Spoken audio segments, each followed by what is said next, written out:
What do a cheerleader, a country star, and a video game warrior have in common?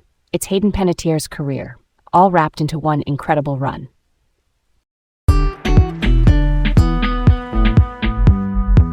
Hey, I'm Garrett, and I'm excited for this one.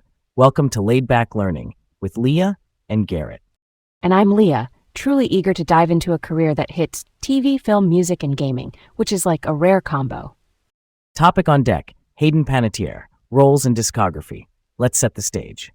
Okay, quick story. I remember watching Heroes on NBC back in the day. Claire Bennett was the cheerleader who could heal from anything, right? That regenerative power was like mind-bending to teenage me. Save the cheerleader, save the world stuck in my head.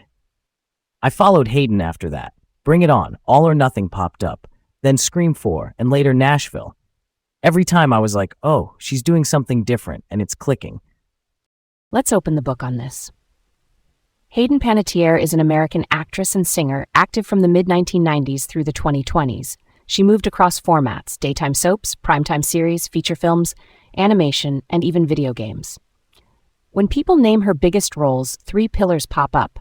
Claire Bennett on Heroes, which was a network superhero drama, Juliette Barnes on Nashville, a country music-centered TV series where she also sang, and Kirby Reed in the Scream slasher films.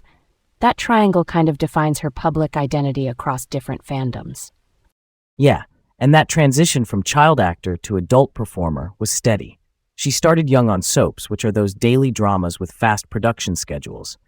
That pace forces actors to memorize tons of lines and keep a character alive over years, like training for endurance. That foundation shows later when she carries multi-season arcs on Heroes and Nashville. Let's unpack the early timeline. She begins on One Life to Live as Sarah Roberts in 1994, a recurring role through 1997. Then Guiding Light from 1996 to 2000, playing Lizzie Spaulding. That's a substantial run for a kid, and it builds name recognition. Around that time, she dips into primetime with shows like Aliens in the Family and Touched by an Angel. And she starts getting film credits, too. On the film side, a big early highlight is Remember the Titans in 2000, where she played Cheryl Yost, the coach's daughter. That movie had massive reach. She was also in Disney Pixar's A Bug's Life in 1998 as the voice of Dot, the energetic ant princess. A voice role means everything you do is audio, no on-camera performance, but you still act with timing, emotion, and character. She kept that animation groove going with Dinosaur in 2000 as Suri.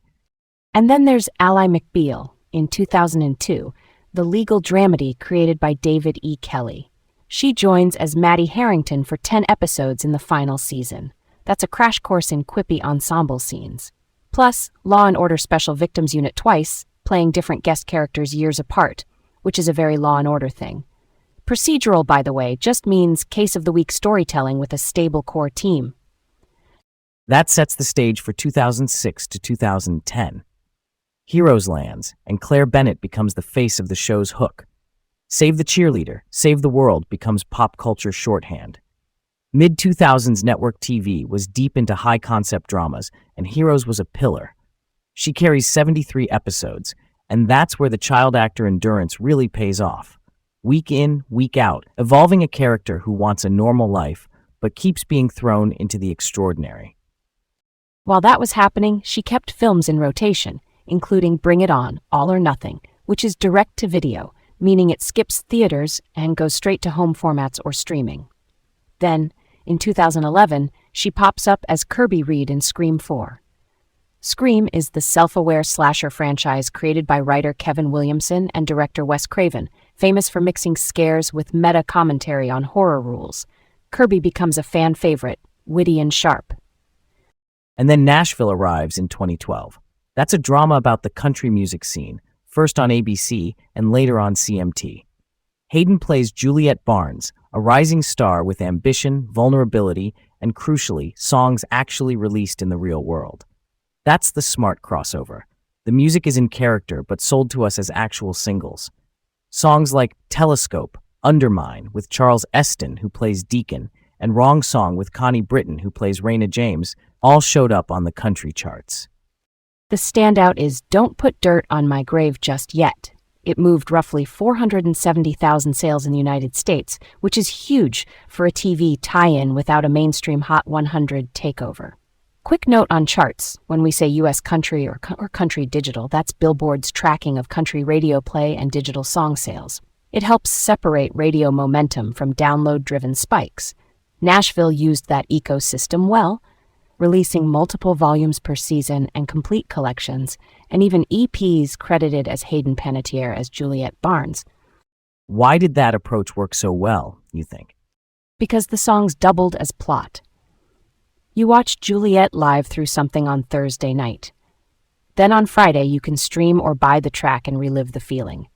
It blurs fiction and reality in a fun way. And the show released multiple volumes per season and complete collections, which kept the songs discoverable for longer. It's like building playlists that match the characters' lives in real time. Meanwhile, she keeps a foot in gaming. Kingdom Hearts is the action role-playing game series that mashes up Disney worlds with original characters. She voices Kairi starting in 2002, then later voices Scion in 2012. That's two different characters within the same universe, which fans really noticed. Remasters and HD collections reused her performances via archive audio, meaning the original recordings are brought forward into upgraded releases. That kept her voice in players' ears across console generations. And then there's Until Dawn in 2015. That's a cinematic horror video game where your choices decide who makes it through the night. She plays Samantha, also called Sam, one of the central playable characters. It's like an interactive slasher film with branching paths. She even reprised that role in the 2024 remake with an added post-credit scene. So acting plus motion capture plus voice, all working together. Back to film for a sec. She returned to Scream as Kirby in 2023's Scream 6. In the 2022 entry, she appears only as a voice and a photograph cameo, with a special thanks credit. That breadcrumb stoked fandom, and the full comeback lands a year later. It's a textbook legacy character move. Bring back a recognizable favorite to bridge old and new eras. That nostalgia arc really works in modern horror. She also took on real-world subject matter. In 2011, she portrayed Amanda Knox in a TV film about the widely covered Italian court case. And in 2009, she appears as herself in The Cove, a documentary on dolphin hunting and ocean advocacy. That show's range not just in tone, but in how she used her platform. Plus, credits like Custody in 2016 kept a legal drama thread going on the film side. And she kept popping up as herself in lighthearted spaces too. Punk'd, the prank show, Chopped Jr. as a guest judge, which is the kid version of the cooking competition, and Lip Sync Battle, the over-the-top performance showdown. Those bits keep fans connected between big scripted roles. It's all part of staying visible without overexposure. All right, here's a question with some gray area. Later in her career, she's credited as an executive producer on projects like Amber Alert in 2024 and Sleepwalker in 2026. What was the true extent of her involvement as an executive producer on those smaller direct-to-video films? I'll stake out one side. I think an executive producer, meaning a high-level producer who can help shape financing, staffing, or key creative calls, likely had real influence here. On compact productions, titles can be fluid, but wearing both actor and executive producer hats usually signals leverage. Maybe she helped shepherd development, locked in casting, or protected the cut in post. I'm down for that read, because the timing lines up with a career maturing into decision-making. If you've anchored heroes in Nashville and carry a Scream legacy, you've banked industry capital. Using it to steer projects makes sense. I see that, but I have questions. On smaller releases, executive producer can sometimes mean financial backing, packaging, or bringing relationships without day-to-day authority on set. And direct-to-video, just to define it, is when a film goes straight to home platforms rather than theaters. So, did she guide creative choices daily, or was she a strategic partner who enabled the film to exist? I lean cautious. The title covers a wide spectrum. I'd love to know if she sat in on script revisions or locked music cues, or if her role was more about assembling pieces and lending credibility. That's fair. Why do you think the ambiguity sticks around even after release? Because executive producer credit isn't standardized across the industry.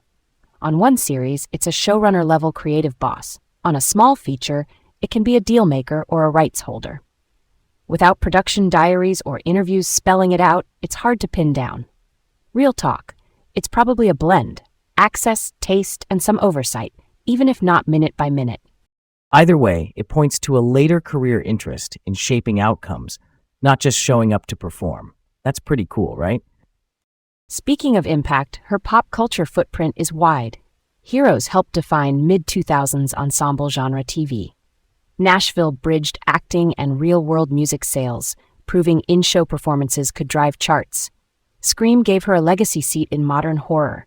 And Kingdom Hearts tied her to a global gaming fanbase over years, with new and remastered entries keeping her voice alive for fresh players. All right, let's kick around a what if. What if she hadn't been cast as Claire Bennett in 2006? Without that breakout, I think she might have leaned harder into voice acting and animation. She already had Dot in A Bug's Life and later Kate in Alpha and Omega, plus recurring Kingdom Hearts roles. Maybe she becomes a go-to animation lead sooner, stacking franchises before a big live-action return. I could see a different branch, too. If Heroes doesn't pop, the teen and young adult film lane might have expanded after I Love You, Beth Cooper, in 2009, with more studio comedies or romances. Then Nashville arrives in 2012 either way, but maybe the music doesn't scale as fast without the Heroes' fame pipeline. Those charting singles benefited from the built-in curiosity of a known TV name stepping into country. Without that, the songs still work, but the early numbers could be softer. And Scream? If she hadn't been the Heroes alum in 2011, Kirby Reed still reads well, but maybe the fandom attachment builds slower. The legacy return in 2023 relies on that long-tail affection. Without the earlier profile boost, the return is more cult favorite than big headline. Still satisfying, just a different scale. Either timeline, the versatility holds. That's the thread. Soap discipline, genre TV charisma, a country pop catalog tied to character, and game roles with staying power. It's a portfolio that keeps finding new doors. That realization gave me chills, honestly, because it shows how consistent craft can carry across formats. Time to put a bow on that. Stay curious, explore Hayden Panettiere's roles and songs, and yeah, dig into those soundtracks and game credits. And that's where we'll leave it for now. There's a lot to discover, from Heroes to Nashville to Scream and beyond. Catch you next time.